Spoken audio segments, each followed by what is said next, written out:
The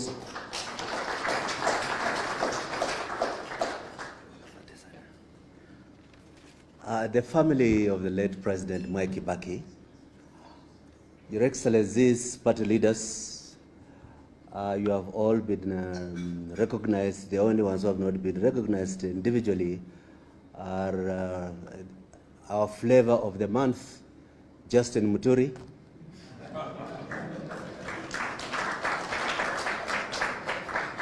my whip when I was a minister under Kibaki, Norman Nyaga.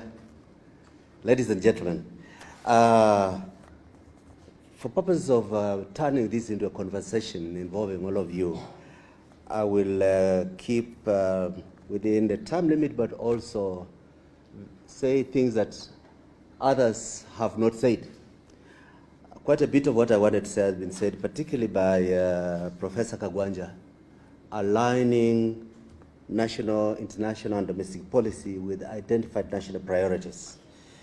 But if you may allow me, I want to reminisce, not in a way of remembering what Kibaki did, but in raising our collective challenge of the moment in the light of how Kibaki dealt with it. And for this, I think I start with a sound reading of the situation.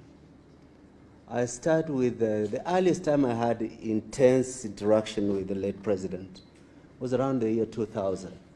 When we were trying to build a coalition of the opposition.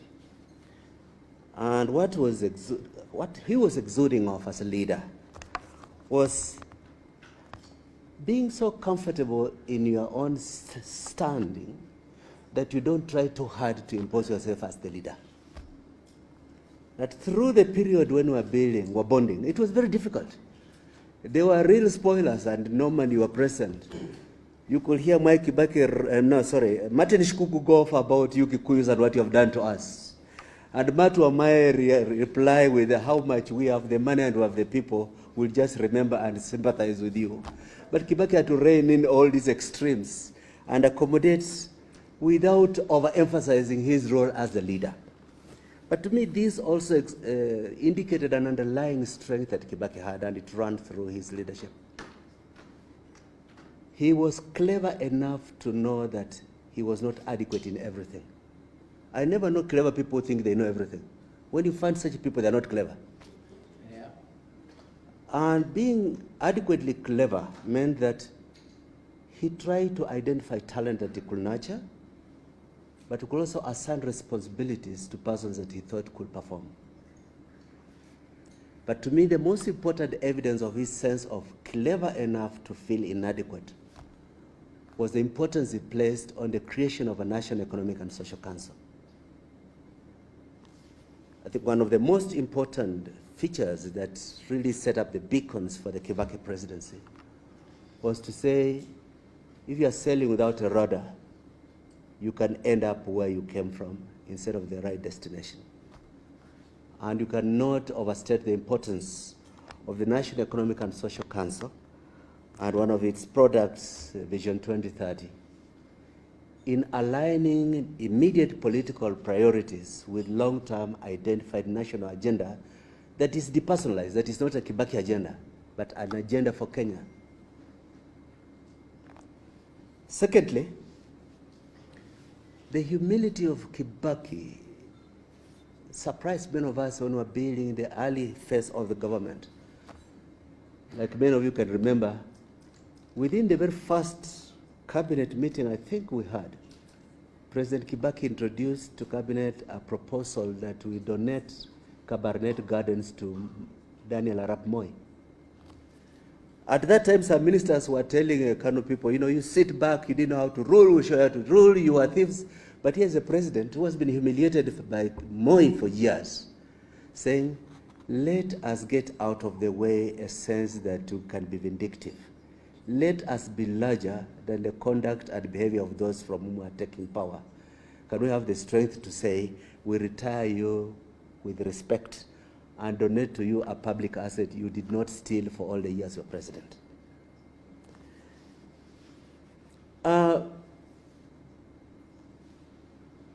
I want to finish off with the bit about humility Because recently I listened to something and I said, can you imagine President Mwai Kibaki saying, don't you know I am the president? You know, when you are not adequate in yourself that you are holding an office, you look for external assurances that you are actually the boss, that you're holding that office. But Kibaki was too big for that kind of pettiness. And every time I hear anybody say, don't you know I am what? I miss Mwai Kibaki. Now, when Kibaki appointed me minister, there are 2-3 areas that were immediately challenging and important to us. We, the Right Honorable Stephen Kalonzo Musyoka, we were members of Council of East African Community and were in the final phase of negotiating a customs union for East Africa, which we did around Christmas 2005. The challenges we had were the contrasting national interests of Tanzania and Kenya, and Tanzania and Uganda, and Kenya and Uganda. For example, Tanzanians consume much more wheat in chapati than anybody else in East Africa in per capita terms. And therefore, as a country without production of any significant quantities of wheat, Tanzania will always want the cheapest, the lowest duty on wheat because of the chapati interest. Now, Kenya has some wheat farmers, like Laikipia and a few other places, not sufficient for our national interest, but requiring some protection from cheap wheat brought in under a low tariff on wheat products. And there we were, stuck in discussions with Tanzania. And we'll come back to Mwai Kibaki and he says, lazima tuonyeshe interest kwamba tunataka huu umoja wetu, it is important to us, but don't sacrifice Kenyan farmers for that umoja. Similarly, we had a challenge with Uganda. The state in Uganda was dominated by mercantilist capitalists, importers of low-cost merchandise from Eastern Asia, and trying to quickly turn a profit. But Kenya had a manufacturing base for some of the things Ugandan merchants were importing.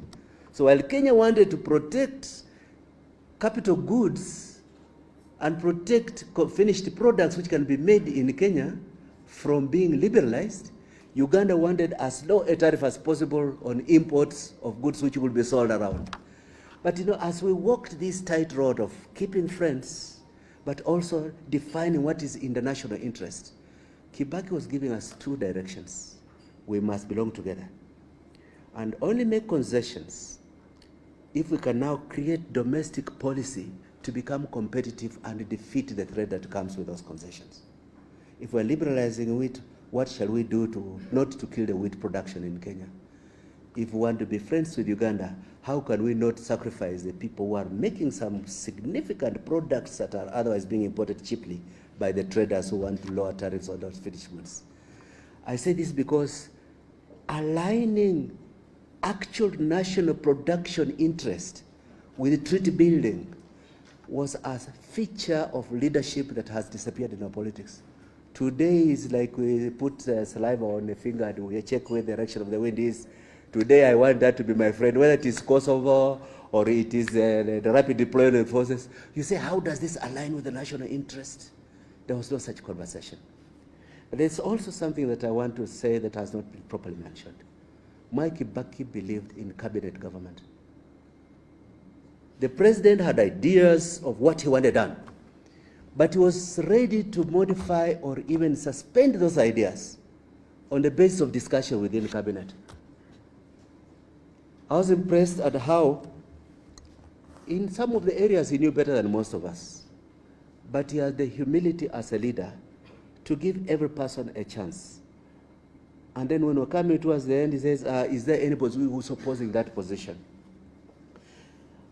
For those of us who have not been in another cabinet, we're outraged when we hear about persons who use cabinet as a rubber stamp of personal decisions, because it never worked under Kibaki. And that way it gave us a strength to prosecute what the president was declaring in public, because we owned it as part of collective government. I had the privilege to be part of a delegation of Mwai Kibaki on a state visit to Thailand. And at the state dinner, I asked the Prime Minister Thaksin Shinawatra, who had been one of the most successful leaders in the Eastern Asian financial crisis at the turn of the century, what he had done for Thailand to recover from the financial crisis so rapidly compared to others.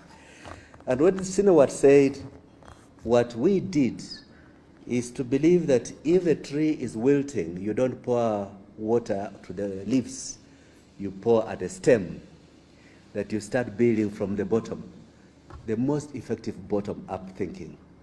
And it struck me so much, as so similar to what Mwai Kibaki had done in Kenya. In the first few months of becoming president, he brought through cabinet an urgent resolution that will buy back KCC, the Kenya Creameries, which had been taken off by Moi and his son and a few others. And we got it back, and it immediately had an impact on the resuscitation of the dairy industry in this country.